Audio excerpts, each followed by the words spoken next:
അസ്സലാമു അലൈക്കും വറഹ്മത്തുള്ളാഹി വബറകാതുഹു. അൽഹംദുലില്ലാഹ്. അല്ലാഹുമ്മ സ്വല്ലി അലാ മുഹമ്മദിൻ വഅലാ ആലി മുഹമ്മദ് കമാ സ്വല്ലൈത അലാ ഇബ്രാഹിം വഅലാ ആലി ഇബ്രാഹിം വബാരിക് അലാ മുഹമ്മദിൻ വഅലാ ആലി മുഹമ്മദ് കമാ ബാറക്ത അലാ ഇബ്രാഹിം വഅലാ ആലി ഇബ്രാഹിം ഇന്നക ഹമീദും മജീദ്. അഊദു ബില്ലാഹി മിനശ് ശൈത്വാനിർ റജീം. ബിസ്മില്ലാഹിർ റഹ്മാനിർ റഹീം. യാ അയ്യുഹല്ലദീന ആമനു തഖുല്ലാഹ ഹഖ്ക തുഖാതിഹി വലാ തമൂതുന്ന ഇല്ലാ വഅൻതും മുസ്ലിമൂൻ. ബഹുമാന്യരായ സഹോദരന്മാരെ, സഹോദരിമാരെ, ജ്യേഷ്ഠാനുജന്മാരെ, സുഹൃത്തുക്കളെ, ജീവിതത്തിൻ്റെ എല്ലാ മേഖലകളിലും സർവശക്തനും നമ്മുടെ രക്ഷിതാവുമായ അള്ളാഹുവിനെ സൂക്ഷിക്കുകയും അവൻ്റെ നിയമനിർദ്ദേശങ്ങൾ പാലിക്കുകയും ചെയ്യണം എന്നാദ്യം എന്നോടും നിങ്ങളോടുമായി ഉപദേശിക്കുകയാണ്. ഇസ്ലാഹി പ്രസ്ഥാനത്തിൻ്റെ, മുജാഹിദ് പ്രസ്ഥാനത്തിൻ്റെ 7ാമത് സമ്മേളനമാണ് വയനാട്ടിൽ വെച്ച് നടക്കാൻ പോകുന്നത്. സാധാരണ സമ്മേളനത്തോട് അനുബന്ധമായി നിരവധി പ്രവർത്തനങ്ങളും പദ്ധതികളും നമ്മുടെ സംഘടന ആസൂത്രണം ചെയ്യുകയും നടപ്പിൽ വരുത്തുകയും ചെയ്യാറുണ്ട്.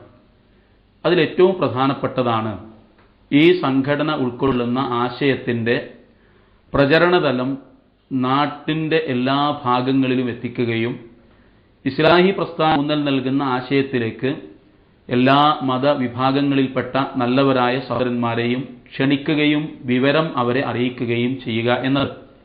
അതിൻ്റെ ഭാഗമായി എല്ലാ ഓണം കേറാ മൂലകളിലും 10,000-കണക്കിന് യോഗങ്ങൾ സംഘടിപ്പിക്കുകയും ആ യോഗങ്ങളിലെല്ലാം എന്തൊരാദർശമാണോ ഇസ്ലാം ഊന്നുന്നത് ആ ആദർശത്തിൻ്റെ എല്ലാ ഭാഗങ്ങളെക്കുറിച്ചും അടിസ്ഥാനപരമായി ഏകദൈവാരാധനയും പരലോക വിശ്വാസവും മനുഷ്യ നന്മയുമായി ബന്ധപ്പെടുത്തിയ കാര്യങ്ങളെക്കുറിച്ചുമെല്ലാം ധാരാളമായി പരിപാടികളും പ്രസംഗങ്ങളും നടക്കാറുണ്ട്. ആ അടിസ്ഥാനത്തിൽ ഈ സമ്മേളനം ആളുകളുടെ മുമ്പിൽ വെക്കുന്ന പ്രധാനപ്പെട്ട ഒരു സന്ദേശം, ആശയം ഇതാണ്. ഇസ്ലാം ഊന്നി നിൽക്കുന്ന പ്രധാനപ്പെട്ട ഒരാശയം ഇസ്ലാം നീതിക്കും നന്മക്കും വേണ്ടി എന്നതാണ്. സമകാലിക ലോകത്ത് ഏറ്റവും കൂടുതൽ ചർച്ച ചെയ്യപ്പെടേണ്ടതും ചർച്ച ചെയ്യാവുന്നതുമായ ഒരു വിഷയമാണ് ഈ പ്രാവശ്യം ഈ സംഘടന ആളുകളുടെ മുമ്പിൽ വെക്കുന്നത്. നമ്മൾക്കറിയാം, ലോകത്തിൻ്റെ എല്ലാ ഭാഗങ്ങളിലും നന്മക്കും നീതിക്കും ഒരു വിലയും നിലയുമില്ലാത്ത ഒരവസ്ഥ സംജാതമായിട്ടുണ്ട്. ലോകത്തിൻ്റെ ഏതു ഭാഗത്തേക്ക് നോക്കിയാലും, ആളുകളുടെ ജീവിതത്തിൻ്റെ ഏതു മേഖലകളിലേക്ക് ശ്രദ്ധിച്ചു നോക്കിയാലും ഒരു കാര്യം നമ്മൾക്ക് വ്യക്തമാവും. അവിടെ സത്യസന്ധതക്കോ ന്യായത്തിനോ നീതിക്കോ ഗുണകാംക്ഷക്കോ യാതൊരു നിലയും വിലയുമില്ല എന്നത്.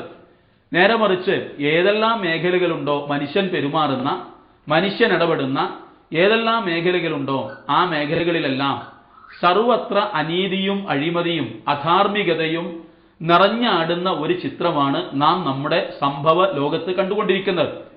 ഈ കാര്യങ്ങളെല്ലാം മുമ്പിൽ വെച്ച് ഇസ്ലാം ഈ കാര്യങ്ങളെക്കുറിച്ച് എങ്ങനെ സംസാരിക്കുന്നു എന്നതും ഇത്തരം കാര്യങ്ങളോട് ഇസ്ലാം എങ്ങനെ പ്രതികരിക്കുന്നു എന്നതും ബുദ്ധിയും വിവേകവുമുള്ള സന്മനസ്സുള്ള ആളുകൾ ചിന്തിക്കുന്നവരുണ്ടാകും.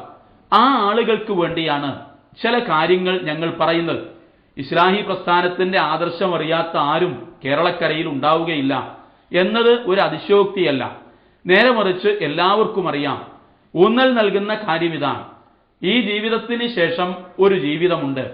ആ ജീവിതത്തിൽ മനുഷ്യൻ ഇന്ന് ചെയ്യുന്ന എല്ലാ പ്രവർത്തനങ്ങളുടെയും ഓരോ അക്ഷരങ്ങളും അക്കങ്ങളും കൃത്യമായി അവനോട് കണക്ക് പറയേണ്ടി വരും.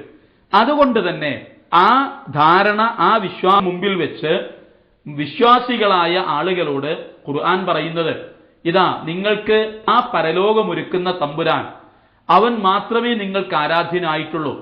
ആ ആരാധനയുടെ മേഖലകൾ അള്ളാഹുവിനല്ലാതെ മറ്റൊരു ശക്തിക്കും സമർപ്പിച്ചുകൂടാ എന്ന അടിസ്ഥാനപരമായ മൗലികമായ ആദർശം മുമ്പിൽ വെച്ചുകൊണ്ട് തന്നെ ചില കാര്യങ്ങളിലേക്ക് ഇസ്ലാഹി പ്രസ്ഥാനം ആളുകളെ ശ്രദ്ധ ക്ഷണിച്ചിട്ടുണ്ട്. കാലാകാലങ്ങളിലായി ഈ സംഘടനയുടെ ചരിത്രം പരിശോധിച്ചു നോക്കിയിട്ടുള്ള ആളുകൾക്കറിയാം, മനുഷ്യപ്പറ്റുള്ള സന്മനസ്സുള്ള എല്ലാ ആളുകൾക്കും മനസ്സിലാക്കാവുന്ന ഒരു കാര്യം, ആളുകളുടെ ക്ഷേമത്തിനും ആളുകളുടെ നന്മക്കും നീതിപരമായ എല്ലാ നല്ല കാര്യങ്ങൾക്കും വേണ്ടി പടയൊരുക്കം നടത്തിയ ഒരു പ്രസ്ഥാനമാണ് ഇസ്ലാഹി പ്രസ്ഥാനം. നമ്മൾക്ക് എല്ലാവർക്കും അറിയാമല്ലോ, സ്ത്രീധനത്തിനെതിരെ കേരള